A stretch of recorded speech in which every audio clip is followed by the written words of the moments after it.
السلام علیکم حضور. میرا نام ناصر احمد ہے. میرا ابو کا نام عبدالرحیم انیس ہے.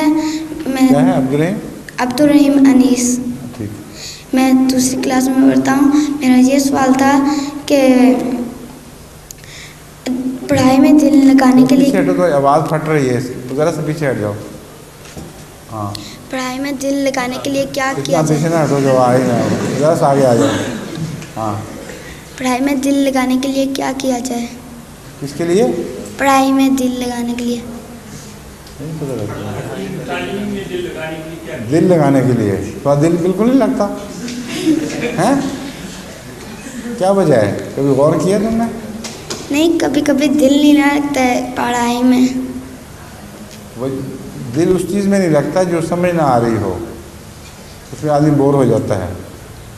اور وہ بچے جن کو شروع میں ایک چیز سمجھ نہ آئے لیکن وہ تیزی سے آگے نکل جائیں اور بیچ میں خلا رہ جائیں, ان کی پڑھائی ہمیشہ وہ ان کے لیے سمجھنے سے بالا رہتی ہے, کیونکہ بیچ میں کچھ ایسی کمزوریاں آ جاتی ہیں جو اگلی پڑھائی سمجھنے میں مشکل پیدا کر دیتی ہیں. اور جب سمجھ نہ آ رہی ہو تو پھر نیند آ جاتی ہے, پھر آدمی بور ہو جاتا ہے. اور جب کسی کامیابی کا مزہ نہ آئے تو دل نہیں لگتا. تو جب تم پڑھائی میں ایک دفعہ پیچھے رہ جاؤ تو اور دل نہ لگے تو اس کا اصل علاج یہ ہے کہ واپس جاؤ ان جگہوں پہ جہاں تمہیں سب سے بڑی کمزوری دکھائی دیتی ہو. جو باتیں پوری طرح سمجھ نہیں آئیں ان کو واپس جا کے کور کرو پوری طرح, اور پھر آگے بڑھو. اور بھی وجوہات ہوتی ہیں. بعض دفعہ اکیلے بچہ پڑھنے والا جو ہے خاموشی سے, اس کو کچھ دیر کنسنٹریشن کرنے کے بعد پھر تھک جاتا ہے اور نیند آنے لگ جاتی ہے, پھر وہ تھک کے چھوڑ دیتا ہے. ایسے بچوں کو چاہیے کہ اپنا کوئی ساتھی ایسا ڈھونڈیں جن کو وہ پڑھائیں, پڑھیں نہیں, کیونکہ اگر پڑھو گے تو پھر تمہارا وہی حال ہو جائے گا. کوئی ایسا کمزور بچہ ڈھونڈو جس کو تم پڑھاؤ, اور جو پڑھانے والا ہے وہ ہمیشہ بیدار رہتا ہے. جو پڑھنے والا ہے اس کو نیند آ جاتی ہے لیکن پڑھانے والے کو نہیں آتی. اس کو ایک چیلنج ہے اس کے سامنے, اس کو کوشش کر کے سکھانا ہے کسی کو, اس کو کوشش کرنی ہے کہ جس کو میں سکھا رہا ہوں اس کی سمجھ میں کچھ آ رہا ہو, تو وہ اس کی تیاری عام تیاری سے بہت بہتر ہوتی ہے.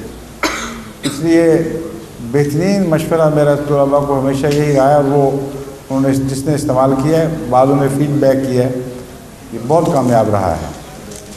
کہ جو نکمے طلباء تھے ان کو میں نے کہا دوسروں کو پڑھاؤ, اور ایک چیز کے متعلق کہو کہ میں فلاں سبق تیار کر کے آؤں گا, تم مجھ سے پڑھ لو. آ کے پڑھانے کی نیت سے جب تیاری کرو گے تو تمہارے ذہن پہ بڑا پریشر ہوگا, اس لیے تم خوب یاد کرو گے اچھی طرح.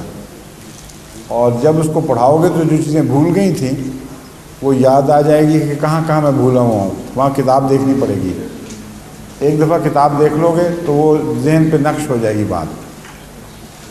امتحان میں جانے کے لیے تم بہتر تیار ہو جاؤ گے.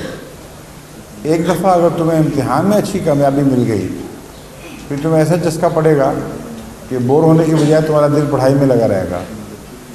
سمجھے ہو؟ جی. اور آخری ایڈوائس یہ ہے کہ اپنے لیے دعا کیا کرو.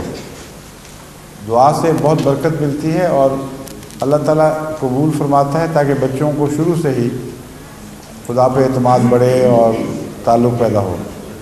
تو دعا کر کے پڑھا کرو, اور جو میں نے طریقے استعمال کرنے کے لیے کہیں ان کو استعمال کر کے پھر چند مہینے کے بعد مجھے خط لکھنا اور بتانا کہ میں کون ہوں اور اب میرا کیا حال ہے. ٹھیک ہے؟